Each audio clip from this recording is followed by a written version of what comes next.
Hi, everyone, and welcome to the GigaOM webinar on Do You Know the True Cost of Your Enterprise Mobility Decisions? I'm Mike Jeanette. I'm going to be hosting today's webinar. And with me, I have Andrew Duncan, the Vice President of Product Management and Tech Solutions at SpectrumLink, and also David Krebs, who's the Executive Vice President of Enterprise Mobility and Connected Devices with BDC Research. And guys, I wanted to give you a minute to introduce yourselves. Andrew, why don't you go ahead? Sure. So as you mentioned, I run the product management team here at SpectrumLink. Come from a background in mobility, have about 25 years in various roles in the mobility space, building phones, building tablets, working on enterprise software for mobility, and doing that across a variety of companies, including Palm, HP, Intel, and others as well, and have been at SpectrumLink here about 3 years, driving forward the new technologies that we're putting in place at SpectrumLink. That's great. I saw you didn't mention Sun Microsystems. I mean, that's dear to a lot of people's hearts. It is. That was a fun time in my history, helping them out with product development process and figuring out building devices there as well. Yeah, absolutely. That's fantastic. And also we have David Krebs here. David, go ahead and introduce yourself. Thanks, Mike. So this is David. I'm with a firm called BDC Research. We're a full-service technology research and advisory firm, and I'm responsible for two of our practice areas.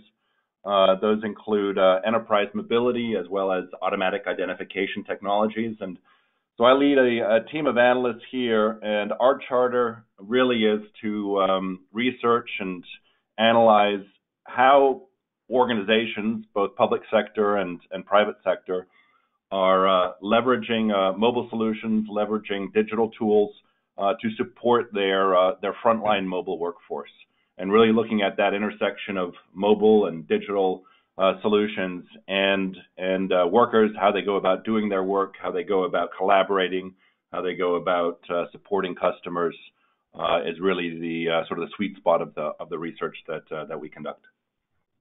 That's great. Thanks both of you for joining today. I'm really looking forward to this discussion. And for those of you who don't know me, once again, my name is Mike Jeanette, and I am a researcher with GigaOM. I focus on mobility and IoT and other emerging technologies, and have spent a number of years working in the mobile space. So it's something dear to my heart and something I enjoy talking to. And Andrew, David and I are both analysts, so I'm expecting you to keep us, kind of grounded here in the real world, of not going off in our esoteric ways as we go through this. So, I'll do my best. You're going to be our referee today. I like to daydream with you guys every now and then, but yeah, we'll try to keep things on the straight and narrow for today. That's fantastic. All right, great. Well, let's jump right in. And I just want to give everyone a quick view of our agenda, really kind of what we're going to be covering today. So as we look at mobility on the whole and the costs around mobility, we're going to be looking at the critical elements of mobility itself, from the device all the way through to the support and costs associated with that. And then taking a look at purpose-built solutions and how, we've kind of come from this world of consumer mobile to needing devices in the enterprise space that actually work for what we're trying to do and aren't just a one-size-fits-all. And from there, we'll get into some of the key successes as you go through that journey. And really, when we look at mobility is really at the forefront of digital transformation. And so this journey is incredibly important as you get started on the road to digital transformation. And if you do it right in the enterprise space with enterprise mobility space, you're going to be able to do it right in a lot of other areas. And on top of that, we want to give everyone in the audience a chance to ask your questions. We've got a lot of history here, a lot of knowledge and experience, and I'm hoping to share that with you today. So please feel free to submit questions throughout. We'll get to them at the end of the webinar. So one thing I want to do is, before we even get started, I want to jump right into a poll, and we're going to have a few questions throughout the webinar to really kind of get a feel for where you guys are from the perspective of where you are on your journey, things that you're looking at, how your organizations work. So our first poll question is, does your organization have a BYOD policy, bring your own device, or do you provide devices to your employees? And so we have a couple options here. You either have a fully implemented BYOD in your organization, B is corporate owned, so you provide the devices, or do you have a mixed policy? Do you have some people that bring their own? Do you have purpose-driven devices that you give out to some employees? So I want to go ahead and open up the poll and give you a minute to answer that. So, David, I want to, while we're waiting for people to answer, I know in my research we saw a big shift to BYOD, and then it seemed to kind of come back. Have you seen that same kind of thing? Yeah, I would certainly concur with that. I think BYO, and I think the sort of the promise of BYO of reducing cost of mobility certainly was a sort of catalyst for a lot of the initial investments. But in particular, when it comes to deploying and supporting mobile solutions that are closely aligning with workflows and with specific work groups.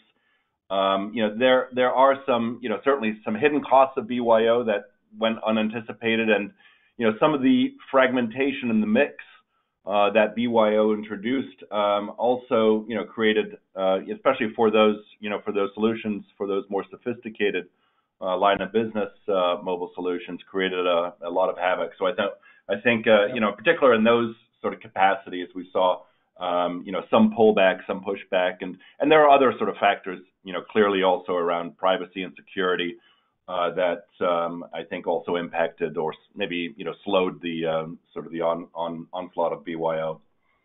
Yeah, I know the security aspect scared a lot of CISOs in the industry.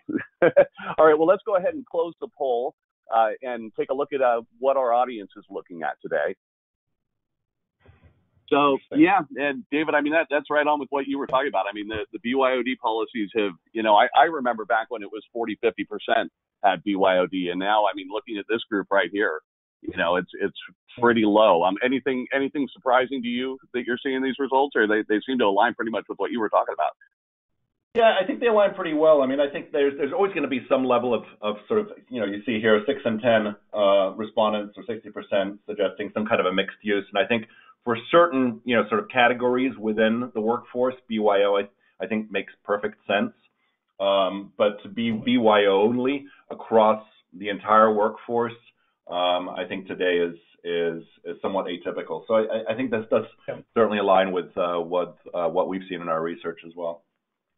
Yeah, I tend to agree there as well. I think, Mike, from what we see across our customer base at SpectrumLink, very similar. A lot more tendency towards corporate-owned devices for frontline workers who rely on that device to do very critical elements of their role, and more a fallback to BYO type of situations for folks that may not fully need that device 24/7, using it all the time, but it's more periodic and information access and those. Yeah, Andrew, I think you bring up a really good point there, and it is is it specific to needs, or is it just that general email calendaring capabilities and those types of things? All right, great. Well, I think that gives us some great information on the poll to start with. So let's go ahead and jump into our next topic. And this is really going to be kind of the meat of what we're looking at. It looks at the critical mobile needs across the board. And what we've done for this webinar is we've taken a look at really 5 critical elements of mobile. And they span across productivity, performance, durability, management, and through to support. So it's really that soup to nuts. And it's a big part of what we're looking at, because I know that the mobile workforce is huge. And David, I know you have some information on some statistics on really what kind of mobile workforce we're looking at, how many people depend on mobile in this present time. Can you give us a little information about that before we jump into these? Yeah, I think we do a lot of research in terms of sort of understanding the time spent on your feet or in some type of mobile capacity. And I think, sort of one begets the other. So in terms of the overall workforce today, somewhere in the neighborhood of about 50% of total workers are what we would identify or classify as mobile workers. In other words, they're spending more than 50% of their day, of their shift, whatever you want to call it, away from a sort of a fixed location, on your feet, in front of assets, in front of customers, and doing something in a very sort of mobile state. So that represents, in terms of sheer numbers, somewhere in the neighborhood of 1.2, 1.3 billion workers worldwide who are mobile. And, I think mobile technology in and of itself has certainly ushered in this, or has accelerated this trend, in the sense that, we're not working like we used to.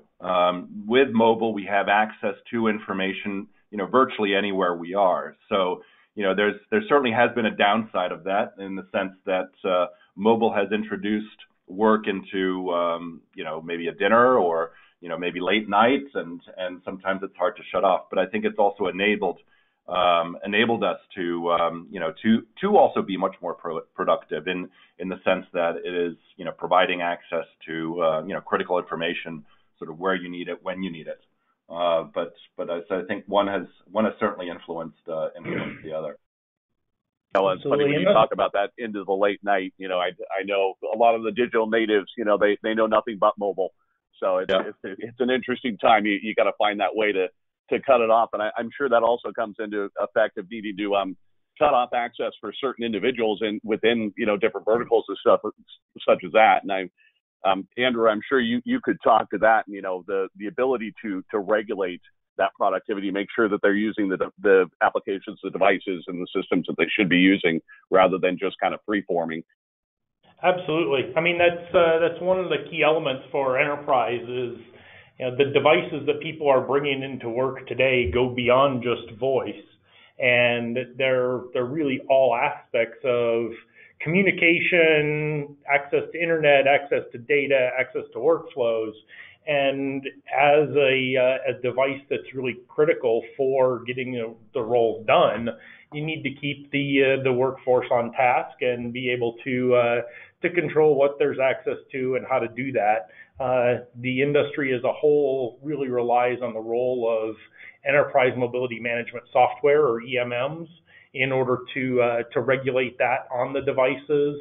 Roles can be set up for individuals. Roles can be set up by group. So functions, areas can all have different access policies based on their role in the company, what they're doing, and what the company needs in order for them to be productive.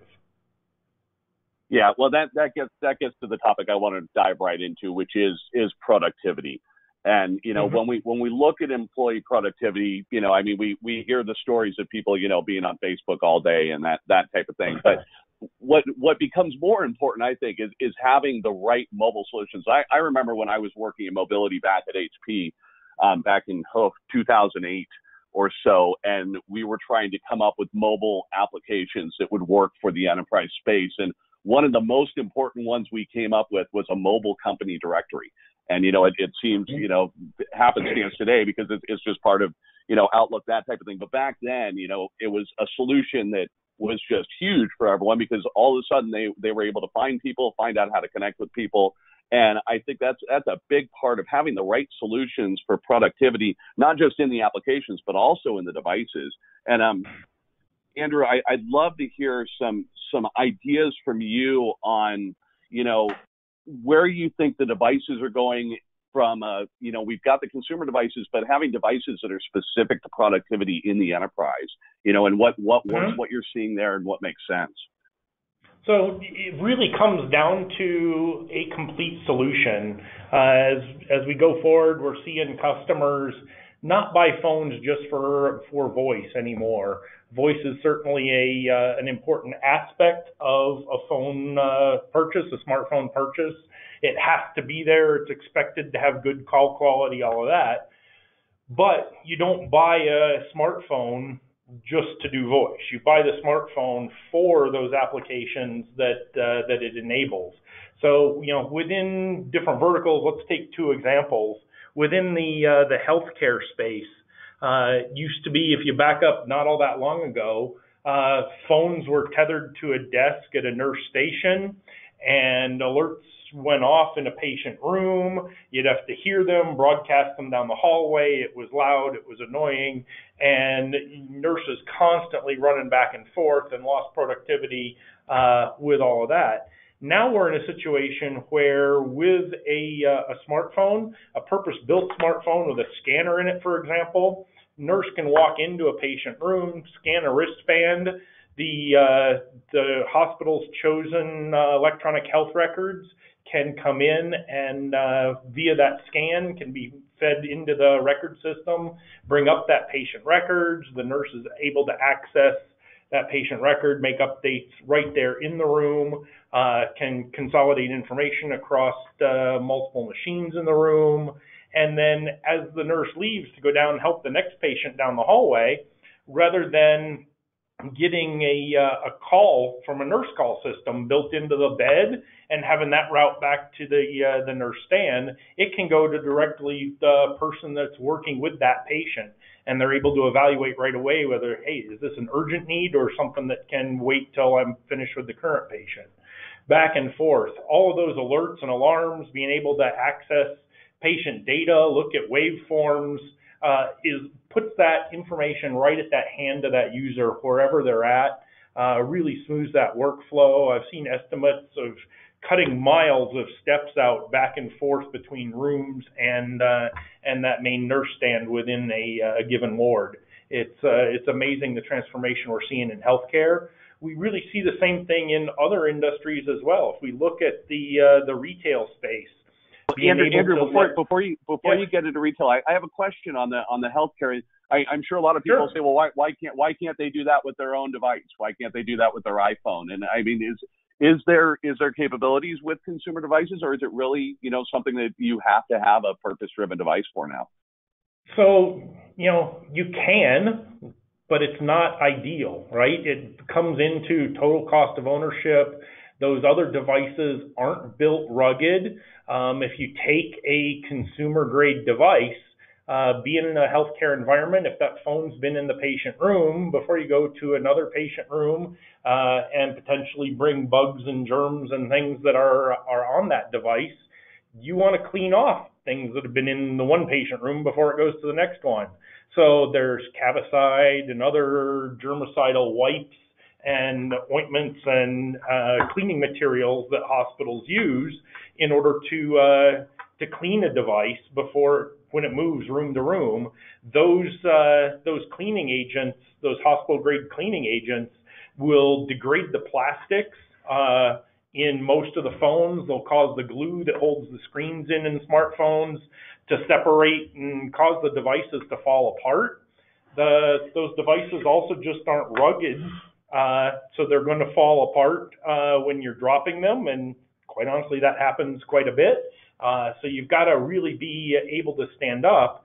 And then probably most important, when we started off this discussion and talked about, voice may not be a driver for the only thing you want to do, but it is vital and important to have that. And good quality voice is something that the consumer devices just don't do nearly as well, particularly if it's a voice over Wi-Fi device and you're trying to roam access point to access point. If that roam takes too long, and too long can be in the hundreds of milliseconds kind of range, in that length of time, dropped packets will happen. You'll hear jitter. You'll hear warbling in voices on a call. Potentially seconds of a call may drop out, or you could lose the connection altogether. And so making sure that that voice quality remains high is really key. If you can imagine a nurse talking to a doctor, the doctor's relaying how much medicine to dispense to a patient and what those dosing orders are, being able to hear the difference between 0.5 and 5, if that word point drops out as the doctor's relaying something, that's critical to a patient. Potentially they're getting overdosed 10 times the amount they were supposed to get. And, bad results happen. So really want to concentrate on good quality voice, great connections. It's critical in that healthcare situation. Yeah, no, that's a great point. That actually gets us right into our next topic, which is performance of devices.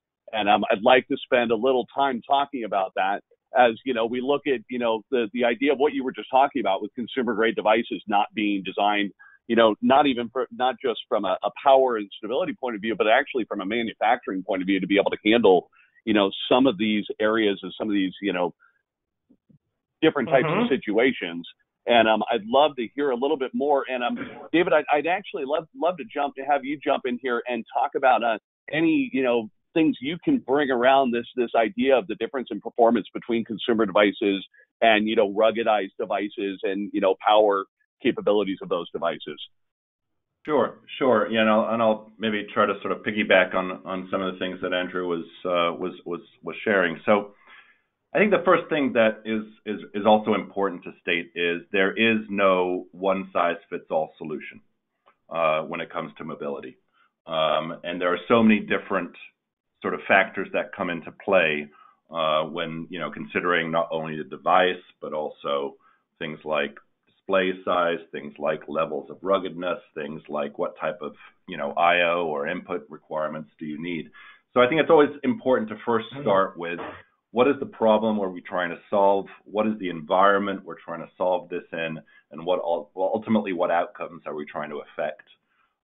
So in the case of the healthcare example with nurse productivity, I mean, at the end of the day, the driving catalyst behind a lot of mobility investments is productivity and productivity enhancements. It really is a workforce multiplier when done right. So in the case of nurses, I'll just research that we did a couple of years ago suggested that the average nurse practitioner was spending roughly 1/5, maybe 1/4 of their shift in a patient-facing capacity. In other words, the majority of the day was spent running around looking for stuff, doing administrative tasks. In other words, not really providing care, and ultimately what the job is dependent upon.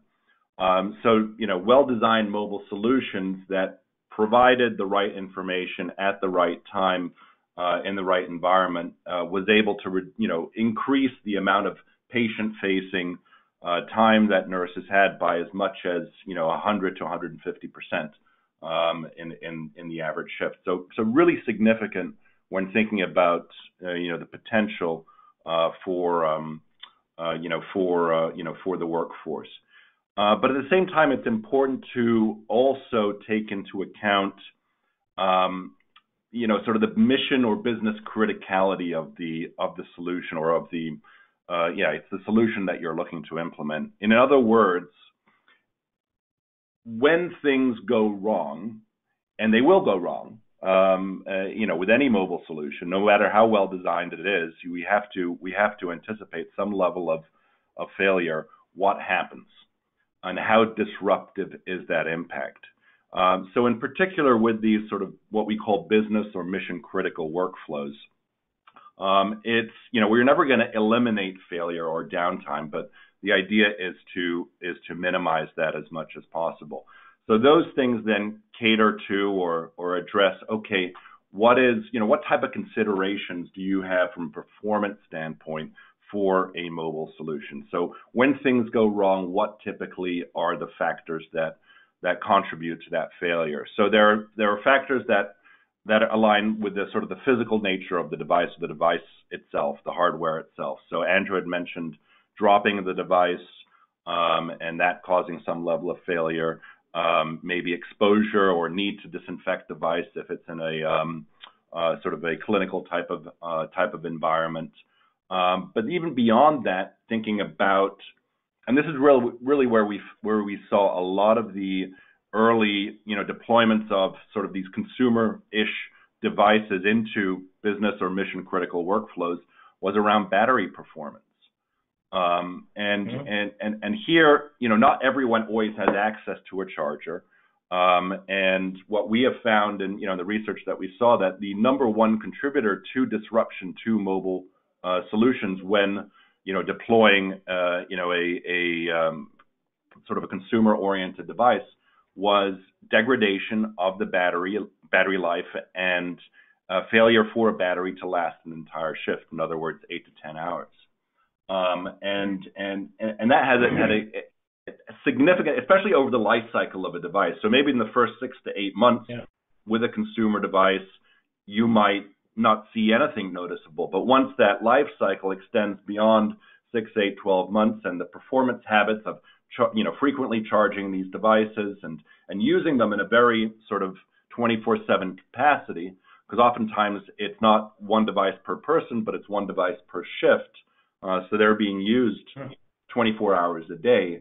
That can have significant wear on the performance of the device. So you start to see erosion of performance, battery life performance, processing performance, fairly quickly with devices that aren't necessarily designed to operate either in a clinical setting or in a in the field, exposed to sort of inclement weather conditions, or even in a retail setting, which you might think is fairly benign, from an environmental standpoint, but just the rigors of just using these devices, 16, 24 hours a day over multiple shifts, can very quickly sort of expose the vulnerabilities, be it, again, battery, be it just physical device, be even things like, wireless performance, as Andrew was indicating. Oftentimes these devices aren't tuned to work in those states. Yeah, David, I think you bring up a great point around that, around the, we've been talking about, the ruggedness of the devices, but the battery performance especially. And as we're looking at things like a retail space where you have different people coming in and using the same device and not, knowing how long it's been used, how long it's been up and running. And Andrew, I'd love to hear your thoughts on that, on, right now, I mean, if you have an iPhone, you can't, switch out the battery at all, unless you take it in and get replaced. Android devices, some of them are swappable, but they're not hot swappable. And can you talk a little bit about the importance of that in these environments? Yeah. Generally speaking, the one thing that differentiates the purpose-built devices, SpectrumLinks or any competitive ones, is this ability to swap out the batteries. The first knee-jerk reaction to, hey, I need longer battery life is, hey, just include more capacity in the battery, put in a bigger battery, it'll last longer, which starts off down a good path till you realize that batteries weigh a lot. They're actually one of the heaviest components in a device, and that impacts the end user satisfaction with the device. It's heavy to carry around. If you put it in a pocket, it tugs on your pocket or your uniform all day long. That's not the solution that most end users want. Yes, you've got a design for optimizing the battery life, using components that will minimize power consumption. But really, at the end of that shift, after that 10, 12-hour sort of time frame, you're going to want to swap the batteries. And so most of the purpose-built manufacturers have given folks the ability to swap in a new battery. Typically, we see batteries sell at a rate roughly 2 batteries for each phone. So there'll be the main battery that comes with the device and is in there, and people are buying a backup battery as well. So one battery can be in a charger while one is being used, and then you can just it's as simple as pop one battery out, put in a new one, and we'll be able to swap that, and then you just continue on with a fully charged battery. As you mentioned, that notion of hot swappable, though, SpectrumLink really took a lead with our Versity product and took an extra step to have a very small backup battery in the Versity smartphone, which is enough to continue to power the display, the wireless connection, all of that, and keep the phone alive while you do that swap. So one of our complaints from many customers was needing to do that battery swap, but needing to shut down and then wait for a phone to restart and then log into all the applications that they were using. And they were losing, in terms of productivity, 5-10 minutes of time every time they needed to do a battery change. With the backup, the hot swap capability that we've added in, they're a lot happier, because at any given moment where the battery might be low, it takes them about 5 seconds to pop out the battery and put a new one in. The phone is always on during that time, so if calls come in, they're not missing anything during that restart. They're still connected, and just that bar for the inconvenience level has been greatly lowered. And then the other piece of this comes in terms of that total cost of ownership, right?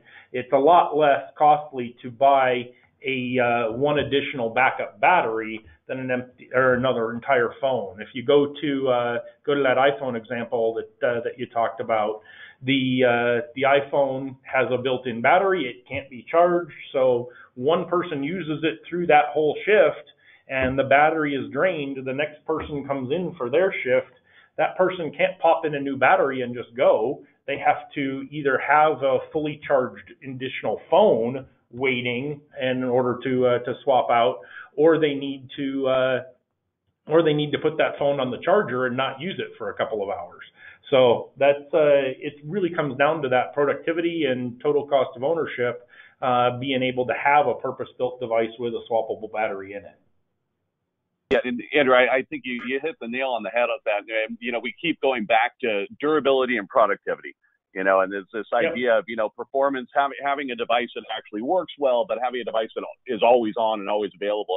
And I think the hot swappable capability is something that, a lot of people, haven't thought about, but becomes very important when you're in a situation where, you can't wait for that device to reboot and go through that cycle. And, you need something that's going to just be available to you. And so I'd like to jump in and offer up one more poll question, see, what our audience is looking at with their devices. And, this poll question goes to that idea of having purpose-built devices for specific purposes. So does your organization have a need for devices that serve specific purposes, or do you use devices for general connectivity and off-the-shelf apps? And so we've got these questions up here. I'd like to open up the poll real quick and give you all an opportunity to answer that.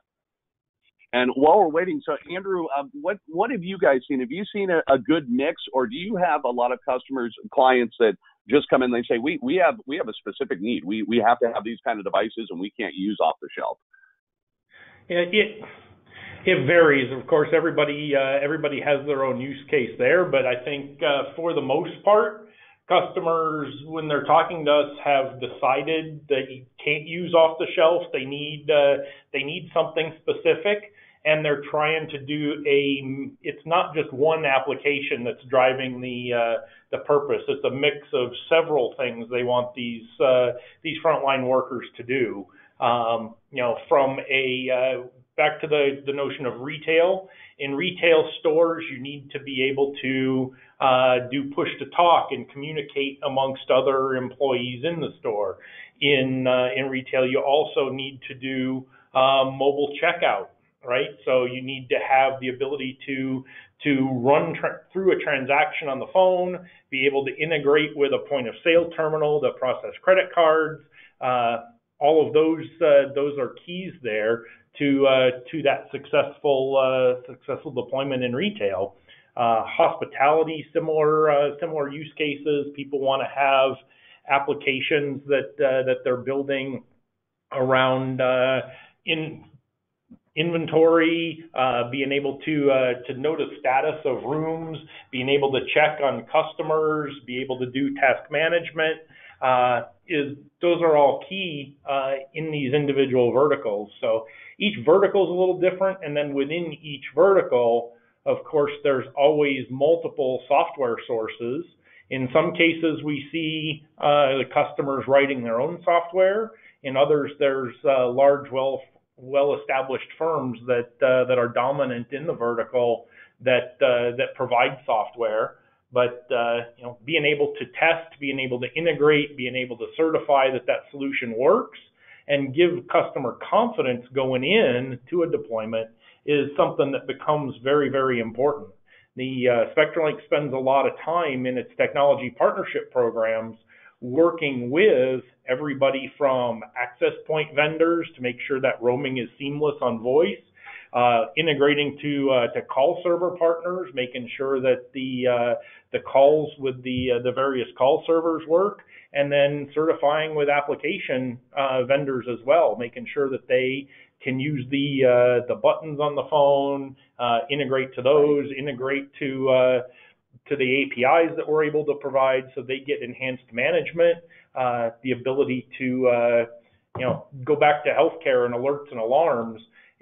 Users can turn up and down a phone, being able to have an application override that volume setting, so when a code blue alert comes in for somebody, you know it's going to be heard even if they had the phone on silence, because that's critical and somebody's life is on the line, Right. is capabilities that you're not going to find in those consumer devices, and leads customers to just believe that off the shelf just isn't going to work.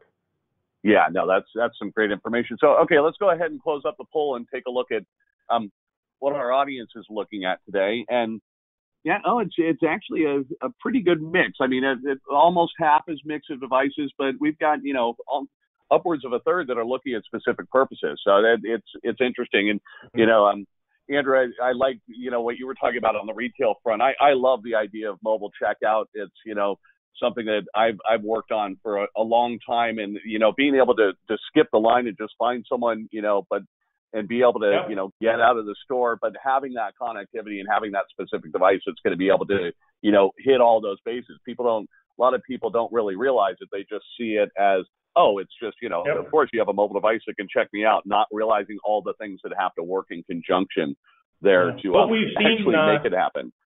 Yeah, what we've seen from some of our retail customers is, of course, the impact of Amazon on their business. Everybody wants a good price. Everybody knows that if you've got an Amazon account, it can be delivered to you somewhere between 2 hours and 2 days, and it'll be there. So they actually face a pretty large trend of consumers being in the store, looking at items physically in the store, deciding what they like, and then hopping on their phone and just ordering it from Amazon, and then that retailer lost the sale. By being able to take that retail worker and remove them from the check stand where they would be checking people out, putting them on the floor, lets them interface with folks before they make that alternative sale with Amazon, and they can really drive that to, hey, I can help you with this right here. We can do that checkout. We can verify the price works for you. All of that happens right there, and they've seen a huge trend in when unfettering and untethering those workers. They've seen a huge loss or a huge reduction in loss of sales to online environments. Yeah, oh, absolutely. All right, great. So let's go ahead and jump into our next topic here. And what I want to talk about now is getting into that durability question and having those ruggedized devices. And ruggedized devices for a long time were a very specialized field, and not a lot of people were aware of them. And still, the general corporate worker probably isn't aware of them, but many enterprises need them even in a corporate space. And I'd like to talk a little bit about that. And Andrew, I'm going to come to you first, and then David, I want to get some info from you. But Andrew, can you talk a little bit about some of the types of ruggedized devices we're seeing coming into the enterprise space now, outside of what traditionally we've seen is the ones that just have to be out in like the oil and gas fields? Yep. Yeah. So starting with that's what people, you say rugged device, and people think of that big brick phone, right? That it's an inch thick. You can throw it off the top of the building, and it's going to bounce its way down the street and survive. And that's great. But for the most part, these enterprise workers that we're talking about, that's not what's going on with their phones. They're walking down a hallway and they're dropping it, or it's getting dropped into water. So there's drop tests that are key. Drops are not just the screen shattering things that we've all probably experienced on our consumer phones, but they're also jarring to the internal mechanicals of the device. So as a manufacturer, you have to think about what happens when you drop a phone. Where does it land? How do the components move and absorb the impact and the shock of that? And so you've got to plan around that. At the same time, we do see the end workers really rebel against that traditional form factor that's big and heavy, because it's big and heavy. They don't want to carry it around. It doesn't fit comfortably in a pocket. It doesn't integrate with the rest of the stuff that they have to do. And so really trying to find that unique balance between have a device that's rugged enough to survive the tough environments that people have. We already mentioned hospital cleansers. We mentioned dropping the device. And so you got to be rugged enough to survive all that while at the same time still being slim and sleek and light and looking like a consumer phone that somebody actually wants to carry around. And so that becomes the engineering challenge in trying to find that middle ground. I think SpectrumLink did a great job in building this Versity smartphone where we were able to combine that ruggedness. We do drop testing of our phone from 6 feet on the steel plate multiple times through the mil-spec test. So from that perspective, it's really rugged, can handle a bunch of big drops. But the other stuff that we do is testing longer term durability, right? We do what's called a tumble test. If you can imagine a steel cylinder about half a meter long, put the phone in it and establish a phone call, right? Then be able to turn on that drum and have it rotate slowly like your dryer at home and just watch the phone bounce end to end to end in this steel tube for 500 tumbles through that environment, all without dropping that call. That means all of those connections in the phone have to be solid. The battery can't be falling out. You really just got to stand up to that environment. We also do a micro drop test, which simulates you walking into your office and you just toss the phone onto your desk.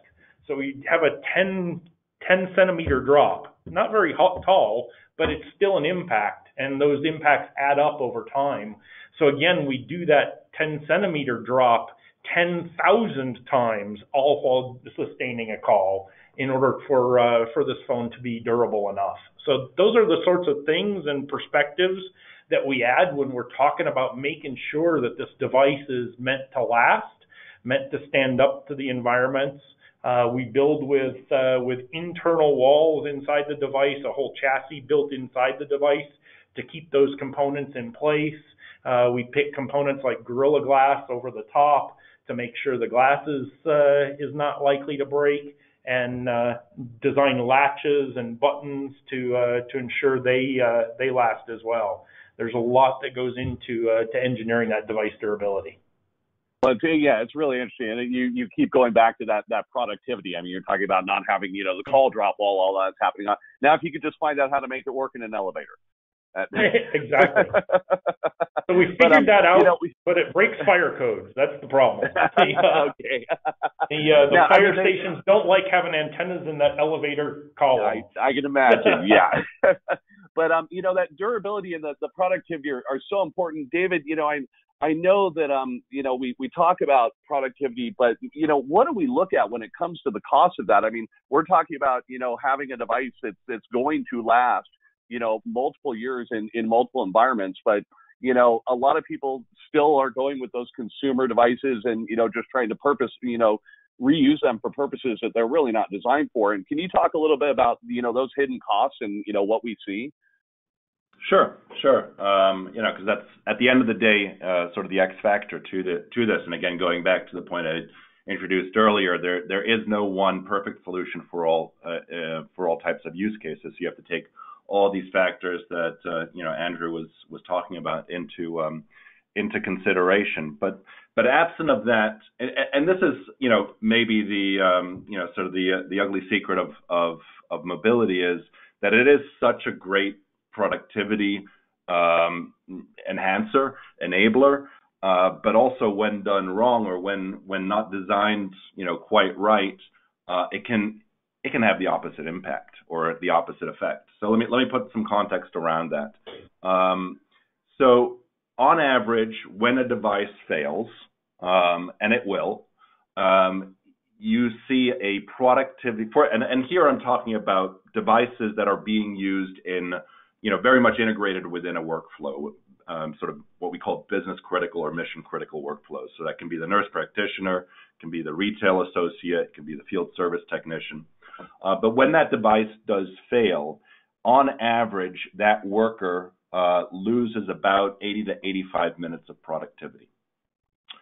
And so you might say, okay, So, how often does that fail? And so that doesn't really mean a lot. I can absorb that. That's not a big deal.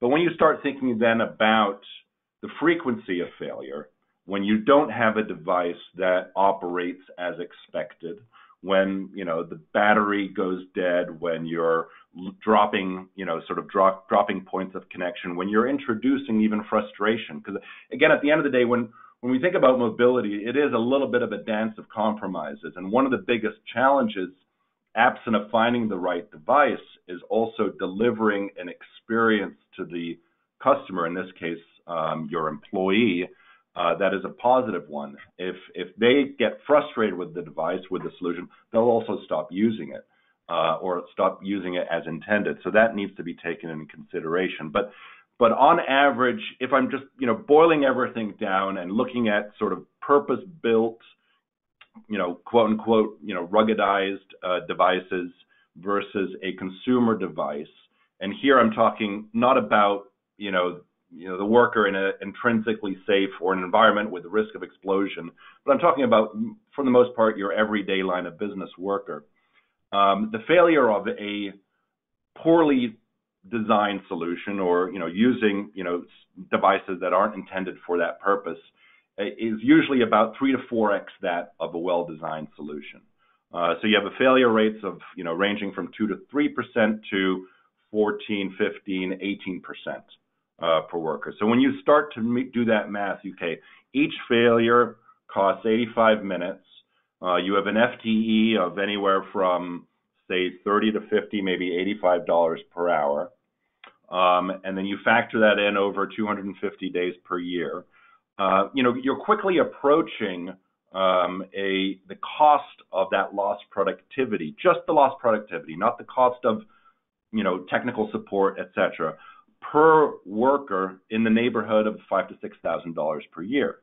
And you multiply that across 500 workers or across 1,000 workers, and you start to see sort of this duplicative impact of, great, I thought I was introducing productivity, I thought I was going to be making my workforce more productive, but suddenly you have the reverse impact. So I think that it's important for organizations to approach this sort of with their eyes wide open, to do as much testing as they can do, to find that right balance. Again, you're not going to get a perfect solution, and you're not going to throw the most rugged device at each worker. Otherwise, you're going to end up with something that's so heavy and bulky, and they're not going to use it. They're not going to be comfortable using it. But I think that it's important to understand that, okay, what happens when that device fails? How quickly can I triage, assess that problem? How much visibility do I have into that? So that you're never going to get it to zero, but at least I can minimize it as much as possible, so I'm not sacrificing productivity as a result of those points of failure. Yeah, absolutely, and that makes a lot of sense. And I mean, it just the sheer costs are amazing when you really break it down the way you did right there, David. I appreciate that. And I know we're going to be coming up on time and not too long, and there's a couple more topics I do want to jump into. First off, I want to get into device management, and I just want to touch quickly on this because, in the enterprise, just about every enterprise organization right now has some level of, enterprise mobility management or device management. And as we look at these specifically designed devices, and Andrew, I'd like to throw this at you, just looking at from, SpectrumLink is a company that really builds devices that are designed for specific verticals to do specific tasks. And do you have your own device management software, and how would that integrate in with, existing MDMs and enterprise mobility management that an enterprise might already have? Do they have to have a separate setup, or can they integrate together? So SpectrumLink took a long, hard look at that as we launched our Versity smartphone, and really determined exactly what you're saying. Most of our customers already had an EMM solution in place, and they seem to be generally happy with that.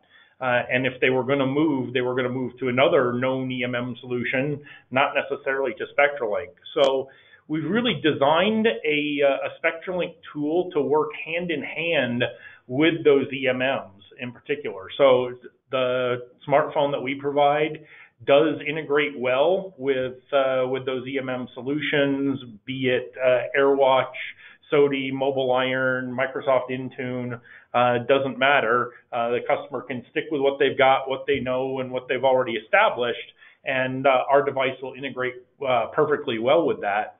The software that we provide is less about device management and more about provisioning of SpectrumLink applications on the device. So Google and the application community have developed a set of software that allows EMM to configure applications, and those EMMs write to a community called Android Enterprise Configuration, and that functionality is out there, but the way the EMMs take advantage of it, it's really difficult for people. It's not a nice GUI interface. There's a lot of command line that has to be done in order to properly provision applications that are going to be used on these devices. So we took a step forward for our customers, and the applications that SpectrumLink provides, things like control of the scanner in the device, things like control of battery monitoring in the device, things like the SIP dialer that we provide and doing the configuration for what's your extension and how do you log into that extension, all of those sorts of things. We provide software that makes the configuration of all of that substantially easier and really goes beyond what you would get out of trying to do that through an EMM. So we've really designed our stuff to work hand in hand very well, very complementary with those EMM partners, and try to just be a good member of this overall ecosystem and community. That makes a lot of sense. That makes it easier for an enterprise to add on rather than trying to retool. So that's great. Okay, exactly. We are getting near the top of the hour, and I do have one more poll question I want to jump into here. And what this is, it's talking about the cost, and we've been talking a lot about total cost of ownership. So one thing that I found in my research, and David, I'm sure you've seen this also, is that a lot of organizations don't look at the soup to nuts when it comes to mobility. So I'd like to ask everyone in the audience, has your organization tracked or reviewed the TCO associated with your full mobile solution? And it's just a simple yes or no. Have you just looked at the cost of the devices, or have you looked at the solution on the whole, going from everything that Andrew and David have been talking about, whether that be the durability of the device, the productivity, the downtime coming with swapping out batteries, and the downtime associated with the device being down. I mean, David talked about the cost of a device being down just for an hour and a half can run you huge amounts of dollars over the course of a year. So these are all the things that you have to look at when you're looking at mobility on the whole. So I'm very interested to hear, your thoughts on this, and then we'll jump back into it and then wrap up with a couple things here. So let's go ahead and take a look at the results. And yeah, there's still, a good portion of you have looked at that TCO, but there's still a lot. I've seen this a lot, when it comes to enterprise mobility. Over the years, I actually did some specific research with one of my financial guys on, what the costs are associated all the way through. And it really gets to everything that Andrew and David have been talking about. So this is very interesting. For those of you who are looking at the TCO on the whole, that's fantastic. I'm hoping that this is giving you some great information. For those of you who are, still have just been thinking about, how to handle this, I'm really hoping that we're able to provide you some data. So we're going to jump right into one of our last topic here, which is looking at support of these devices. And, we've talked about the different verticals that we're looking at, and, how they have to be handled in different ways, and, what we look at when it comes to support. And David, I'd like to throw this at you and just, look at when it comes to supporting these devices, what have you seen in your research, or some of the big pitfalls that, people run into? Yeah, and I'll maybe sort of pick up a little bit on sort of the MDM, EMM discussion, because I think that's sort of pivotal to, I think, a well-designed and well-deployed enterprise mobility solution. I'll make one, maybe sort of, I guess, slight disagreement, with what's been said around EMM. I mean, I agree, certainly most any enterprise mobility solution will be accompanied with an EMM solution. However, I think the majority of them still today are fairly basic in their functionality. In other words, they're sort of the core, what we initially referred to as mobile device management, which has now evolved into a more comprehensive enterprise mobility management, sort of a suite. And the challenge I find that organizations don't necessarily plan for, and it is incredibly important to provide, is really around visibility. And visibility of your mobile assets in terms of not only being able to locate them, which in and of itself oftentimes is a very challenging proposition, but also visibility and analytics in terms of their performance, so that you can very quickly identify what is the cause of a problem that maybe needs to be addressed, and ideally be able to address it without requiring the device to come back into some type of a service depot, et cetera, so you can address it remotely.